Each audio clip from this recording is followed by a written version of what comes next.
Magandang araw mga banateros at eto na nga, magkekwentuhan lang tayo ng malupit na malupit kasi nagte-trending yung photo na yan eh. Ipapaliwanag lang po natin saan ba nanggaling yung photo na yan at ano ba nangyari dyan. Yung photo na po na yan po kasi kumakalat sa social media at yung photo na yan po ay nakuhanan sa loob ng KOJC na kung saan ay supposedly warrant of arrest lamang ang ay ng mga kapulisan. Hindi ho search warrant, magkaiba po yun.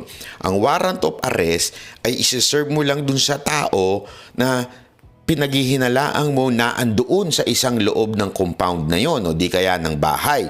Pero ang ginagawa na po ng kapulisan ay search warrant na po, which is iba ho yun sa warrant of arrest. Sa warrant of arrest, tao yung hinahanap mo na supposedly na andoon para isi-serve mo yung warrant. Ang search warrant naman ay naghahanap ka ng mga bagay-bagay o kaya naman may hinahanap ka na mga tao, di kaya mga alam mo yun, mga pare-parnalya diyan, mga item, ganun ang hinahanap mo, search yun, search warrant ang tawag doon. At ito, yung ginawa na yan ay hindi na po yan pagsaserve ng warrant. Yan po ay pagsasearch warrant na. Naghahanap na po sila, naguhukay na ho sila. Ngayon, yung bossing nila, yung bida-bida nilang bossing na si Torre, abaho, ha? Sabi, hindi totoo yan. Photoshop yan, Photoshop. Baka AI na naman nila. Photoshop daw po yan at patunayan daw po ng abogado ng KOJC. Yan po ang sinabi ni Torre, ha? Pakinggan natin to kasi dito, grabe ho ang kasinungalingan ni Torre. Talaga nga namang patong-patong na ang kasinungalingan niya at grabe ho. Inaraw-araw na ho. Ito ha, pakinggan natin ho ito si Torre. Oh. Ayan, yan. Wait lang po, ipakita natin. Ayan.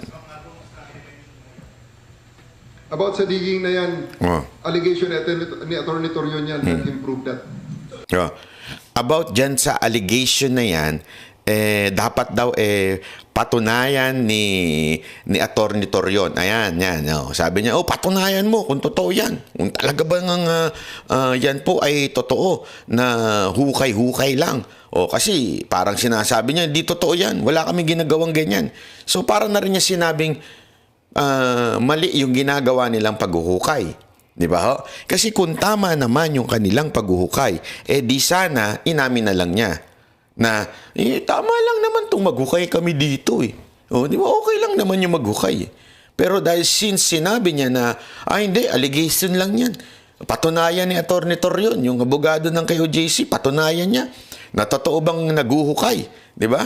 Siya magpatunay niyan. Yan ang sinasabi ni Torre. Pakingge. Wala akong sinasabi muna dyan sa mga bagay na yan sapagkat yan ay allegation nila. Allegation. Let them prove it. Yan ang gusto nila. Sige, let them prove it also. Pero may photos and videos din.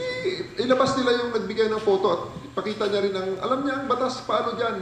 Ilabas niya yung taong nagbigay at bigyan niya rin ng sworn statement. So gusto niyang ilabas yung tao. Bakit, sir? Anong gagawin ninyo? Kokonyotan niyo ho ba yung taong nagbigay sa inyo niyan? Naglabas niyang video na yan, picture na yan? Kokonyotan mo ba? Pero magaling ho ang SMNI. Magaling po ang KOJC. Picture lang muna, photo lang muna para mahulog sa patibong itong si attorney. Feeling attorney kasi ito si Torre. Ito pa, dagdag niya. Kasi kaya kong gawin yan sa loob ng Photoshop. Gaya kong gawin yan sa loob ng Photoshop. May pag-amin dun, ha? Mukhang umaamin si sir na pumuputoshop siya. Pambira. Mukhang kabisado niya yung mga editing, ha? Sir, ako nagtatanong lang, ha? Ilan na po ba ang pinotoshop nyo? Yung totoo, sir, ilan na po ba ang pinotoshop ninyo na mga ebidensya? Kasi sabi mo, kaya ko din niya mag-photoshop. Pinalalabas niya. Tingnan niyo yung logic niya. Pinalalabas niya na peke yan.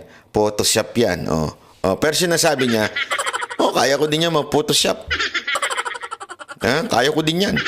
So, ibig sabihin, alam mo naman natin yung Photoshop, di ba? Yun ay programa ho. Yun, sa mga hindi ho nakakalam, hindi ho mateki. Yun ho ay isang program sa isang software na sa computer na kung saan na-edit mo yung mga bagay-bagay.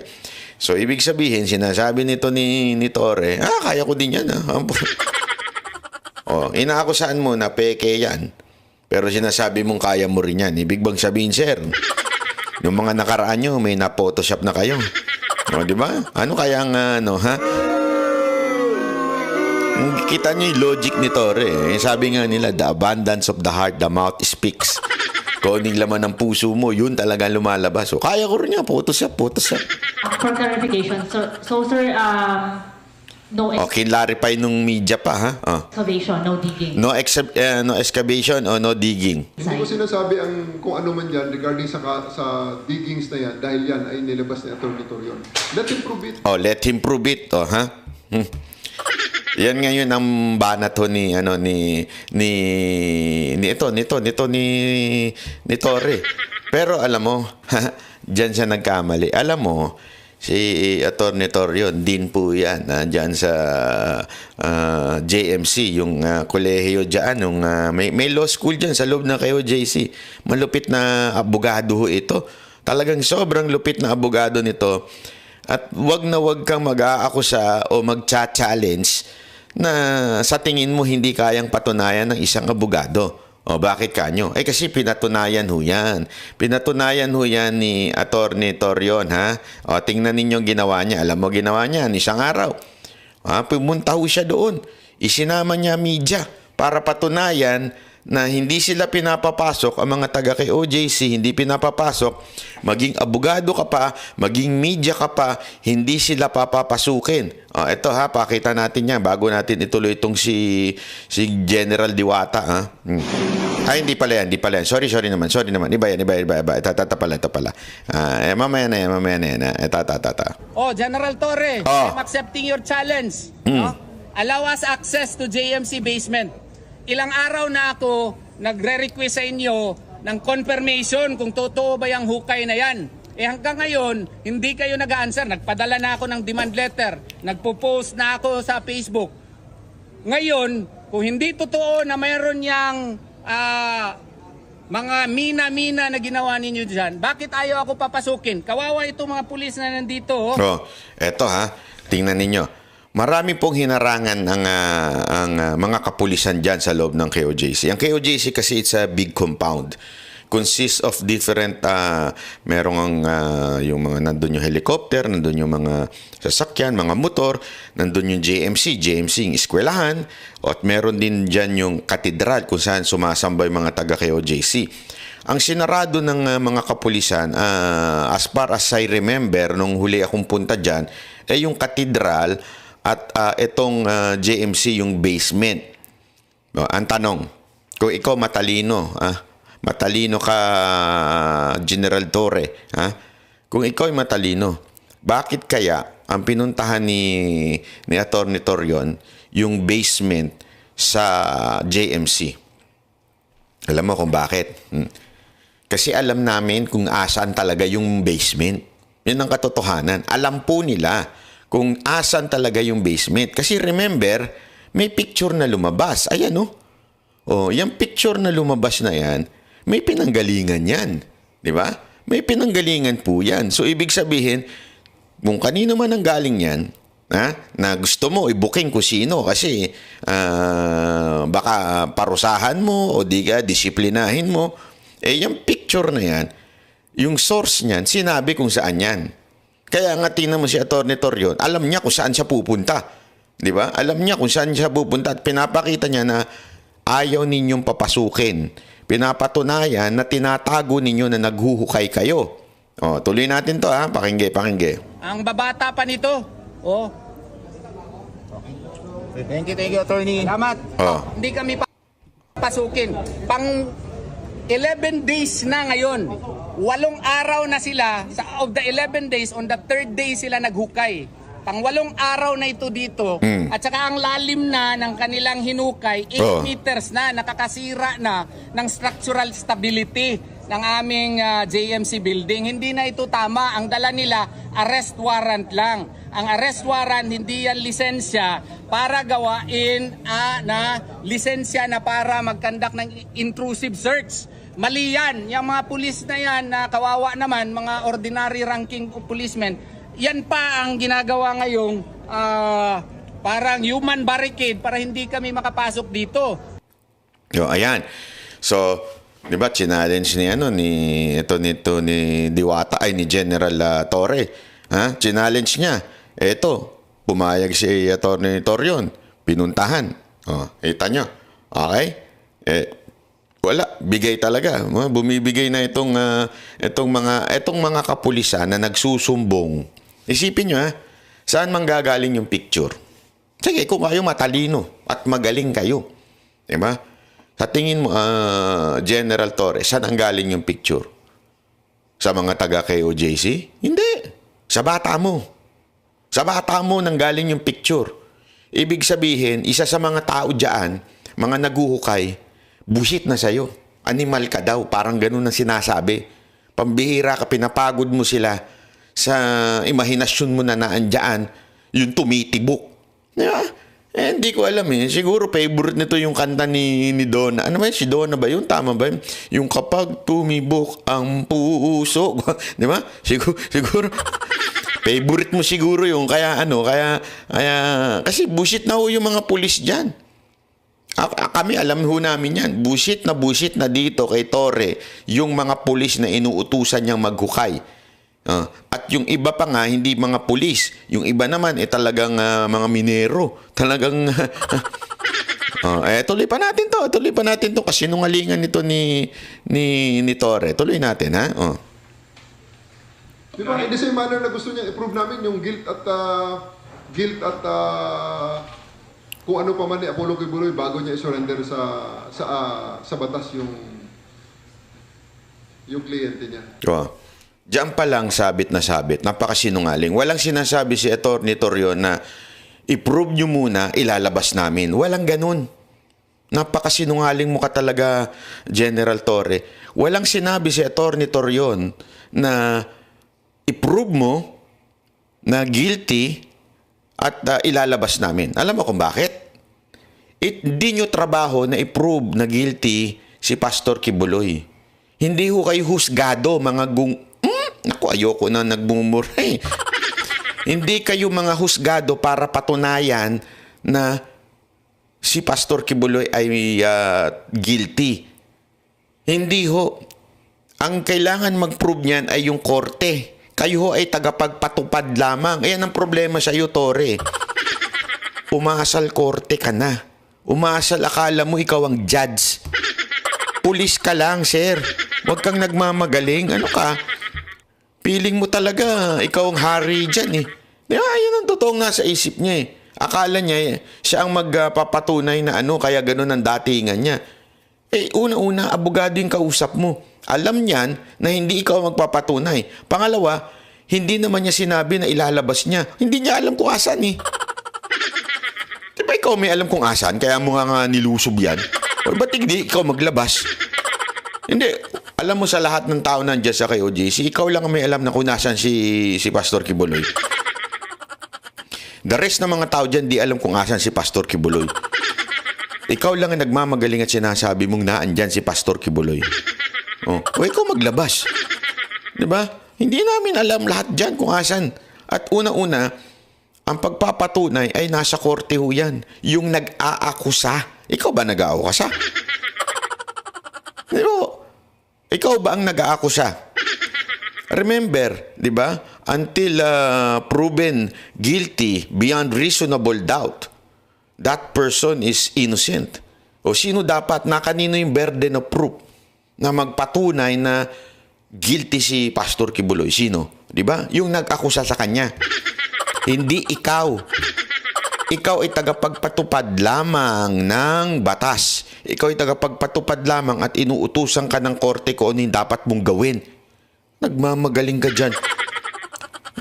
Nag-aral ka ba ng criminology? Paano ka naging general? Hindi ikaw ang dyan. Nagmamagaling ka. Yung na-mention nyo before, sir, na underground facility, ano yung mga efforts to locate that? Wala bang excavation? Hanggang ngayon, meron tayong mga technical people na ginagamit yan. Because yung mga technical natin na mga ginagamit, hindi naman yan para lang sa bagay na yan eh. And it has been, those are reliable instruments na Layo ng sagot. operators nga ay nagamit nila hanggang sa ibang bansa nung nagbigay ang Pilipinas ng suporta sa mga nasalanta ng mga massive earthquake. Kaya they are very confident sa capability at mga results na ibinibigay sa kanila ng mga instrumento nila. Ano nagpapahirap, sir, na malocate yung entrance ng sinasabi nyo underground facility? Alam mo, eto ha, meron akong sasabihin sa inyo. Ito na ngayon ang itsura ng nahukay nila. Ito na. Papakita natin ha. Sana yan. Ito. Yan yung unang hukay, di ba? Ito na ngayon ang itsura niya. Sobrang lalim na. Alam mo, nung isang araw, bago po ako umalis, yung mga kasamahan ko nandyan pa eh. Pero ako, bago po ako umalis ng Pilipinas. Oo nga, wala na pala ako. Hindi ko alam kung asan ako. Bago po ako umalis dyan sa Davao, alam nyo po, nakasama namin si Pangulong Duterte, kumain kami, nag-dinner kami, tapos konting kantahan, nag-relax lang po kami sa Davao. Nagkikwentuhan lamang kami ng mga casual na kwentuhan, tawanan sa social media. Tapos nanghihingi siya ng mga update. Although yung iba nakikita niya na, may mga tinatanong nga siya. Although confidential, di ko nakikwento. Pero ito, pinakita ko ito. Itong mga picture na ito. Pinakita ko kay Pangulong Duterte. Tapos tawa siya ng tawa. Talagang alam mo yung tawa niya nakaka-insulto eh. Sabi niya, buhay pa kaya dyan si Pastor? Alam mo yung logic niyang yun. Sabi tama talaga si PRD. Gulat talaga ako nung sinabi niya yun eh. Buhay pa kaya dyan si Pastor? Tama nga naman. Kung talagang naandyan si Pastor at hinuhukay mo yan, ha? Mantakin mo, hinuhukay mo, di ba? Hinuhukay mo yan. So, ibig sabihin, natabunan dyan si Pastor for 11 days na ano yung buhay pa? Dinaig pa si Kristo, ha? Hindi siya nag-ano, ha? Pero alam mo yun, common sense naman mga kababayan kung nandyan si Pastor Kibuloy sa hukay na yan. Buhay pa kaya siya? 11 days na kayo naguhukay hanggang ngayon. Ganyan ang itsura, mantakin mo. Wala hong wala hong yung parang sinasabi nilang bunker na merong bahay sa baba sa ilalim. Wala, puro lupa di ba? So, ibig sabihin, dyan nila sinasabing na ano nila yung heartbeat. Alam mo, kayong mga kapulisan, medyo hinay-hinay kayo. Baka mamaya, demonyo na yung mahukay nyo siya. May heartbeat daw eh. Di ba? Pero sa bagay, alam ko, yung mga vampire, wala namang heartbeat yun. So, malay natin, baka mamaya yung heartbeat na nahukay nyo, anaconda na yun eh. Di ba? Hindi kaya uud yun. Di ba? Ito. Sabi nung iba, dali, banat bay. Hindi naman ata totoo yan. Baka tama naman talaga si Torre. Photoshop ba? Photoshop ba yan? Baka Photoshop. Sabi nga niya, siya marunong di mag-Photoshop eh. Di ba? Kasi alam mo sa Photoshop, eto tama naman siya. Ang Photoshop, magaling yan eh. Di ba? Pwedeng, marami shabu. Halimbawa lang hindi ko sinasabing ginagawa ni Torre to pero kunwari maraming shabu, tapos pinicturean. Pwede mong i-Photoshop yun, bawasan mo yung shabu eh. Di ba? Totoo. Gago! Hindi pwede yun sa Photoshop. Mamalay mo, pag may huli, biglang nababawasan. Hindi natin alam. Hindi ko sinasabing ginagawa ni Torre yun. Hindi ko sinasabi.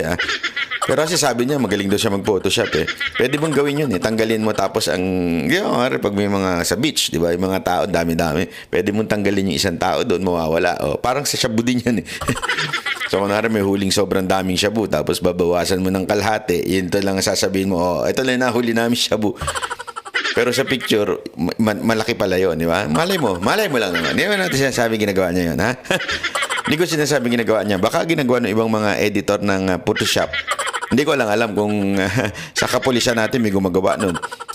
Anyway, baka sabihin ninyo Photoshop, di ba? Yan ang sinasabi nila. Photoshop yan, Photoshop, gano'n. Ang problema, mga kababayan, bago pa lumabas itong video, alam ko may video. Hindi lang tayo nagsasalita. Alam mo naming mga na may video kasi yung picture na yun, ang pinanggalingan nun video.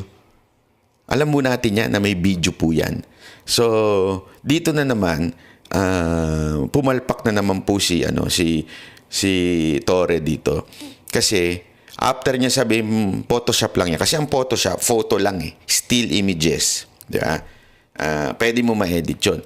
Pero pag video, napakahirap mong i-edit yan. Kahit napakagandang video editor na program, hindi mo basta-basta mahahalata. Hindi ganun kadali. Diba? Hindi yung katulad ng photo, medyo mas madali pang madaya. Pero pag video, naku po, napakahirap na. Yun po talaga ang katotohanan. Bago pa lumabas yung photo, meron ang pinanggalingan po talaga niya video. So, ibig sabihin, merong mga pulis na busit na po sa ginagawa ni Torre at ayan, binidyo na at pinicturan po yung nangyayaring paghuhukay. O, panoorin natin, ha? General. Hindi yan. Sorry naman, mali. Ito yun. Yan. General Torre. Ay, hindi naman yan. Mali na naman ako. Wait, ha? Hindi din yan. Wait lang. Nasaan na yun? Kanina nakita ko na yun,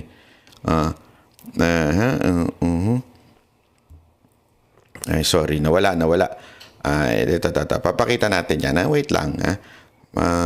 Kasi maganda ho yan, Ito.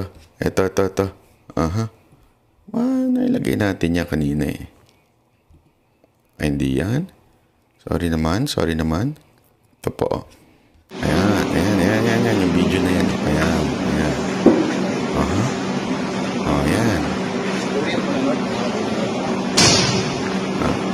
Ayan po ang pinanggalingan.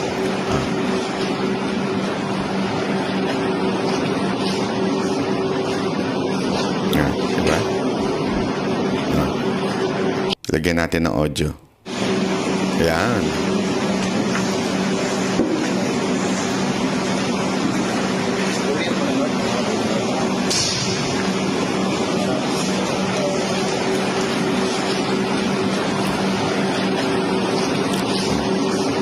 Pansinin ninyo mga kababayan, yung nagbibideo, hindi po nakakatago. Gets niya? Kayo, magaling na investigador. Yung nagbibideo po, hindi po siya nakatago. Yung nagbibideo po ay kasama nila. Ibig sabihin, marami na pong galit na pulis kay Torre at binubuking na yung ginagawa nila. Di ba? Sinasabi ko naman sa inyo, isang araw pa ayaw nyo maniwala. Sabi ng iba, nagpapakalat daw tayo ng fake news dahil sa meron tayong isang vlog na sinabi natin nagkakaroon na ng girian ang mga ilang kapulisan sa loob ng KOJC. Ayan ang patunay. Ibig sabihin, yung instruction ni Torre, di ba? Kaya nga, grabe yung human barricade ng mga pulis, di ba? Para hindi makita ng mga media, ng abogado. Tapos yung nasa loob, mga pulis po yan. Wala pong taga KOJC dyan. So, ibig sabihin po, yung mga tao dyan, busit na ho kay Torre. Di ba?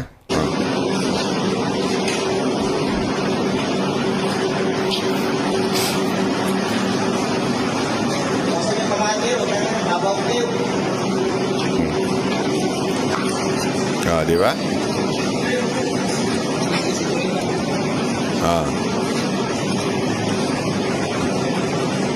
Kaya nga, di ba, sabi ni Torre, patunayan nyo. Kasi alam niyang, hindi niya sinasabing, hindi, okay lang naman mag-ukaya. Alam niya kasing mali. Alam niyang bawal yung ginagawa na yan. Alam niyang illegal yan. Kaya nga sinabi niya, patunayan nyo. Kung alam niyang legal yan, di hindi niya na sana sinabi yun. Sinabi niya, ano ngayon? Legal naman mag-ukay kami, di ba? Ibig sabihin, sabit ka na naman, Torre.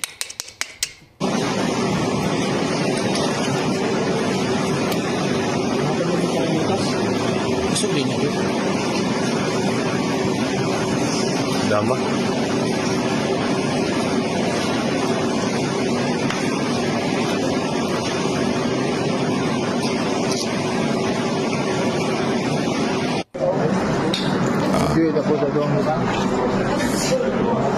kita nyo. I-observe nyo yung hukay, Observe nyo yung hukay na matindi. Observe ninyo. Ano itsura niyang hukay na yan? Ako, nagtatanong lang. Ito ba yan? Yan, di ba? O ito nang mas malalim? Kita niya. Tandaan ninyo, ito ang unang nilabas ni Atty. Torion. Ibig sabihin, ayan na ho yan. Ayan.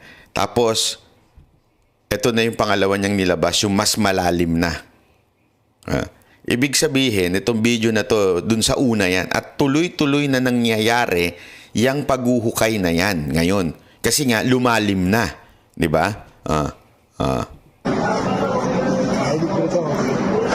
Di ba? Kita nyo? Ibig sabihin, mga kababayan, Tore, hindi mo kaya si Atty. Torion. Matalino si Atty. Torion. Nahulog ko sa patibong Picture muna ang inilabas niya. Picture muna. Nung nag-react ka, sinabi mong patunayan nyo nga. Ano ginawa niya? Pumunta siya doon. Hinarang ng mga tao mong mga inaalila mong mga pulis. Hinarang mo. Ano na ngayon? Di ba? Ngayon naman, nilabas niya yung video. So, ibig sabihin, diyan, huling-huling nagsisinungaling ka, Tore. Sana sa pagdinig sa Biyernes, pagdinigo yung magkakaroon ng hearing dyan at inspeksyon yung mga senador natin, malalaman natin kung matikas ba itong mga senador, kaya ba nilang pasukin yan, o baka naman natabunan na yan. Eto. Harang maganda, tuloy-tuloy natin ang investigasyon, Pag may hinukay, ano mangyayari? Hindi, anong mangyayari sa tingin ninyo? Pag may hinukay, magkakaroon ng mga lupa, bato na mahuhukay. Tama, mali. Asa na yun. Ayan. Itinago nila yan. At nakuhanan ng picture ng mga taga kay OJC. Ayan ho yung mga hinukay nila. Itinapon lang nila sa labas. Siyempre, kung ikaw mga pulis na yun, ang hinukay ito, gusto nyo, uwi pa namin sa bahay ito, uwi pa namin sa kampo. Tinapon lang nila sa labas. Magaling ang mabilis ang mga mata ng taga kay OJC. Talaga nga namang sila ho ay eksperto pagdating sa pagbabantay. So, nakita nila. Ang tanong, ito na. Ito, malupit na tanong. Sa Biyernes, magkakaroon ng hearing, i-inspeksyonin ng mga senador. Ano sa tingin ninyo gagawin nila? Ngayon nga, konti na lang ang mga pulis. Bawasan daw. Kasi nga, malalaman sa Biyernes na sobra o overkill ang ginagawa ni Tore. So, binawasan na yung mga pulis ngayon, di ba? Ngayon po ay Thursday. Sigurado, Biyernes, mas konti na yung pulis dyan. At ito, magtataka ka. Di ba, hinukay. May video tayo na hinukay. Hinarang si Atty. Torion. Video na hinukay, photo na hinukay, hinarang si Atty. Torion at media para tingnan personally. Ano pa? Paano kung pumunta sa Biyernes? Wala na yung hukay. Paano mangyari yung banabay? Nawala na yung hukay. Pwede ba yung magic? Tinakpan? Possible yun. Alam nyo yung gagawin? Sesimentohan. Maniwala kayo sa akin. Sesimentohan yun. Kaya nga, meron mangang simentong natagpuan. Sandali, hanapin ko kung asan yun. Hindi yan. Eto, meron semento pong natagpuan sila na kung saan ito ito pala video, may video. Ito, Nakapabay palaw inyong kihimo dire.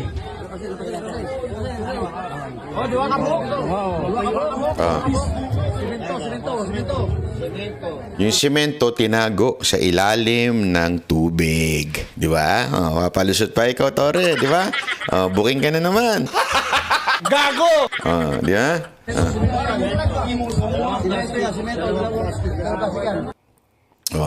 At ito yun, nakuhanan din nila ng picture yung semento na yan. Ito, pakita natin. Hindi lang natin nailagay Pero ito yan. Ayan. Ito po yung semento na yon na nakasakay saan? Sa mobile. Ayan. Di ba? Ayun, makikita niyo yung semento na yun. Tapos ito yung laman nun. So, sa madaling salita, bakit ka magpapasok ng semento sa kay OJC? ano to, gagawa ka ng bahay, di ba? Tapos may mga lupa kang inalis, tapos ngayon may semento kang pinasok. O di obvious na obvious na meron talaga kayong hinukay which is illegal. Hindi po kasi search warrant ang daladala nila. Ang daladala nila, warrant of arrest. Hindi ho pwedeng maghukay ka, wasakin mo yan at hukayin mo, di ba? Ayan o, may semento. So, sesementohan nila bago, kaya double time sila ngayon. Sinisimentohan nila yung hinukay nila para pag dinalaw ng mga senador, nakaano na po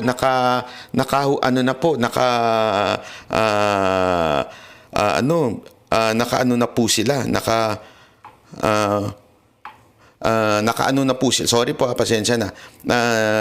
Nakaano na po sila, naka-ready na, nakatakip na. O ganun no ang nangyayari. So mga kababayan, sana ho mas maintindihan ho natin na itong pagsisinungaling po ng kapulisan na po na ito ay talaga nga namang isa pong alam niyo yun, isa pong bagay na sana ho maintindihan ho natin na hindi ho tama ho itong ginagawa nila, di ba? So mga kababayan, sana po bantayan natin to sa Biyernes, di ba? Bantayan ho natin sa Biyernes kasi sigurado ako natakpan na yung butas na yan, di ba? Kasi kung kung alam ni Tory na tama yan, kung alam ni Tory na hindi illegal yung ginagawa niyan, di ba po, kanya pong hindi itatanggi yan, hindi niya tatakpan yan. Kasi alam niya, legal yung ginagawa niya. Alam niya pong illegal yung kanyang ginagawa. Kaya po, gagawin niya po yan, di ba? Yun po ang kaya niya tatakpan. Guilty kasi siya. Di ba? Guilty po talaga siya sa maling pag-serve ng warrant. Ganyan po kasinungaling si Tory. Dapat ito si Tory makulong. Hindi kasi yung kanyang ginagawa ay hindi na po tama. Hindi na po naaayon sa batas. Ulitin ko kung sa tingin naaayon sa batas yung ginagawa niya, hindi niya po tatakpan yan. Hindi niya po itatago yan sa media. Bakit niya tinago? Ibig sabihin, alam niyang may mali. Di ba magtatago ka lang naman pag may mali ka? Hindi mo naman itatago, hindi mo ikahihiyayan kung hindi ka mali. Di ba? Kaya nga iba dyan, yung mga kabit nila, nitatago nila Bakit kasi nga, alam mo nilang mali. Di ba? Ganun naman na katotohanan Alam mo nilang kahihiyan yun. Sabi ko sa inyo Tore, kung ako sa'yo, eto may payo lang ako Sumuko ka na. Sumuko. Ikaw ang sumuko. Huwag si Pastor Kibuloy yung pasukuhin mo. Ikaw ang sumuko. Sumuko ka na at sabihin mong palpak ka talaga. Aminin mo na lang talaga. Palpak ka. Aminin mo na yung haka-haka mo, yung mga duda mo na andyan si Pastor, mali ka. Alam mo, sa totoo lang, ego mo na yan Yung umiiral sa'yo ngayon, ego mo na. Ito ang problema, mga kababayan. Yung ego nitong general na to, ang nagsasaper ay yung mga pulis niya. Ang mga tiga kay OJC, maniwala kayo sa akin, the more nyong inaatake, lalong lumalakas. The more ninyong kinakawawa at ginigipit, lalong nabibuild ang faith nila. Pero yung mga kapulisan mo, Mr. Tory, unti-unti nang gustong dakpin ka dahil sa kapalpakan mo. Palpak ka, sir. Tanungin mo lahat ng pulis doon. Pumunta ka minsan doon. Hindi na nga pupunta yan Pumunta ka doon. Tanungin mo sa kanila, palpak ba ako? Sigurado ako baka may kasama pang konyat yun. Sasabihin, palpak ka talaga, sir. Ganunin ka pa nun. Palpak ka, sir. Pinagod mo kami dito. Wala naman pala dito. Akala ko ba alam mong nandi dito? Akala ko ba meron kang information na naandi dito? Pinagod mo lang kami lahat. Binaha yung aming mga pamilya. Kasi tandaan niyo hanggang mga taga Manila, meron nilagay dyan na mga pulis. Pinagod ninyo, pinangakuan ninyo. Sabi pa nga nung ibang mga pulis dyan mas masarap pa daw ang pagkain ng mga nakakulong kesa sa pagkain nila. Oo, kawawa ho. Maniwala ko kayo sa akin, ako nakita ng sarili ko mata. Grabe ho yung pinapakain sa kanila. Para talagang pagkain ng... eto personally, ako nagdudugo yung puso ko nung nakikita ako. Sabi ko, tangya. Dahil sa politika. Dahil sa politika, itong mga pulis, hindi ako sana, ako naawa din ako sa KOJC. Pero ang kasing kinaganda ng mga tao ng KOJC, yung mga kingdom citizen, yung tinatawag nila, sila ho nabibuild yung faith. Sila ho ay lalong lumalakas. Diba? Meron nga tayong kasabihan na yung hindi makakapatay sa'yo, ay lalo kang lalakas. Sa English, nakalimutan ko na. Di ba? May ganun tayong kasabihan eh. O kung alam niyo yung sa English, sulat nyo na lang. Yung mga magagaling dyan sa English. Di ba? Sabihin nyo. Oh. Kaya ako, sa loob-loob ko, etong nangyayari sa KOJC, lalo pa ho silang tumibay. Lalo hong tumibay ang kanilang paninindigan at pananampalataya. Mas lalo pong sila ho ay sumikat bilang isang sekta. Mas lalo pa ho silang umangat. Ang naaawa ko dun sa mga pulis. Kasi yung mga pulis walang kain, walang tulog, pagod, ang babaho na, wala nang ligo. Hindi ko alam kung saan pa dumudumi ang mga yan. Tapos nakahiga lang dyan sa Kawawa na ho. Nahiwalay sa pamilya nila. Tapos pinangakuan ng bonus, hindi naman daw binibigay.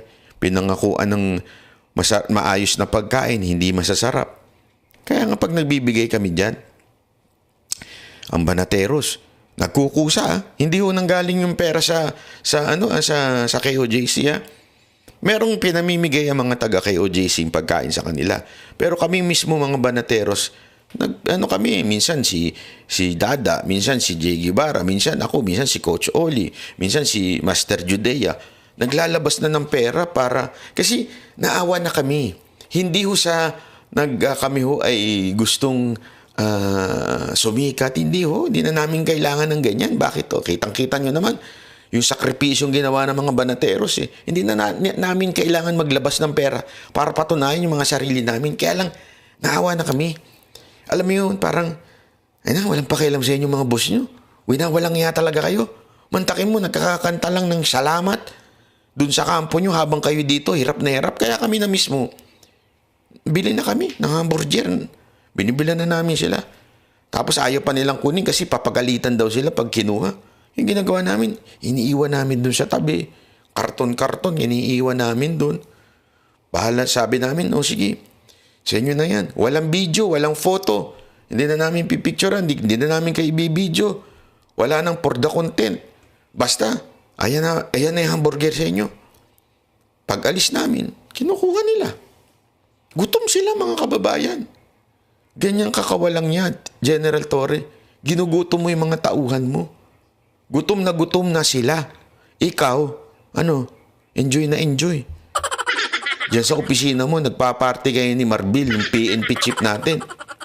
Mayaya naman kayo, nakakaya kayo talaga. Kaya ako, naawa na ako sa mga pulis dyan Kaya tingnan mo, sino nagbibigay ng impormasyon? Sa tingin ninyo, sa namin nalalaman yung mga impormasyon? Sa inyong mga pulis. Bakit kanyo? Inis na kayo sa amo nyo Diba? Kaya nga ako, isang araw, kinausap ko kayo Eto mga taga KJC, hindi po kami taga KOJC Magkakaiba po kami ng pananampalataya. Hindi po ako naniniwala sa pananampalataya nila. Hindi rin po sila naniniwala sa pananampalataya ko. Magkakaiba kami ng pananaw sa pananampalataya.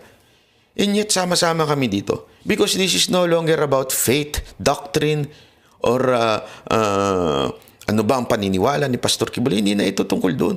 This is about yung pang-aapi ng gobyernong ito, lalong-lalo na nito si Torre at si Marbil, sa mga ordinaryong Pilipino na hindi makalaban.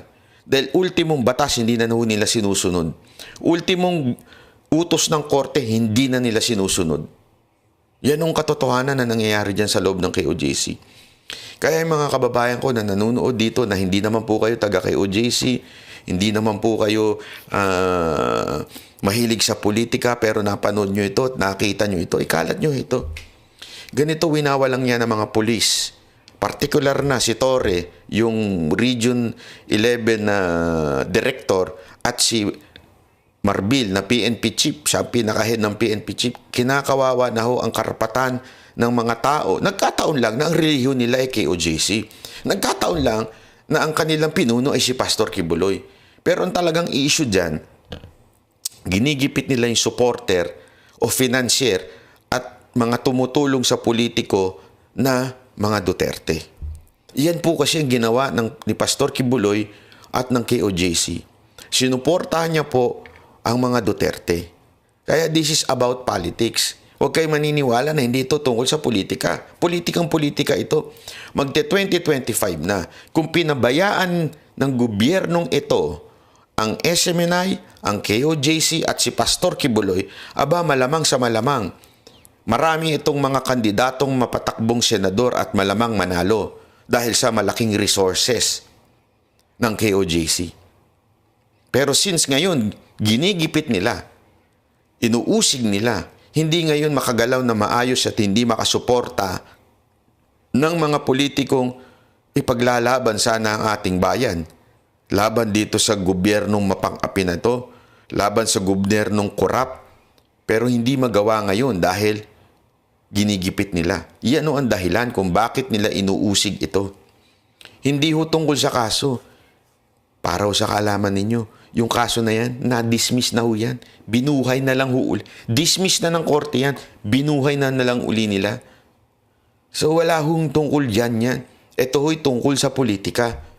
Binababoy na nila ang politika kasi sa 2025 election, ayaw nilang may manalong senador na kaalyado ni Pangulong Duterte. Bakit? Hinaharang po kasi yung maitim na balak ni Speaker Romualdez na palitan ng konstitusyon at pahabain ng termino nila. Yun ang gusto nila mangyari. Pahabain ng termino nila, papaano? Palitan ng konstitusyon at gawin siyang Prime Minister. Hindi po kasi manalo-nalo si Romualdez na senador o di kaya presidente. Kita mo naman, ang layo niya. Kahit anong gawin niyang pamimigay ng ayuda, hindi umaangat ang kanyang trust rating. Sa survey, hindi siya umaangat. So para ho siya may angat at magmamuno sa bansa na ito, kailangan niyang baguhin at gawing hindi na presidential kung hindi prime minister. Kasi ang prime minister, ang bumoboto doon, yung mga assemblyman. Ang bumoboto doon, sino? Pag nagkataon na yun, yung mga congressman na. Yung congressman na ang boboto sa pinuno natin, yung prime minister. Oh. Since hindi nga siya manalo ng botohan, gusto niya yung mga congressman niya ngayon ang boboto sa kanya. Yan ang dahilan kung bakit sinisira, inuusig, at talagang tinatanggalan ng kakayanan na magtumulong sa mga politiko na lalaban sa gobyernong ito. Kaya ito ay politika. At ang ginagamit nila, walang iba, kung hindi si Marbil, na siyang di umanong pinili ni Speaker Romualdez. Si Marbil at si Torre. Kaya mga kababayan, bantayan po natin ito dahil winawalang niya na ho tayo. Hindi ho ito laban ng KOJC lang. Laban ho ng bawat Pilipino ito. Maraming salamat po. Ako po si Banat Bay.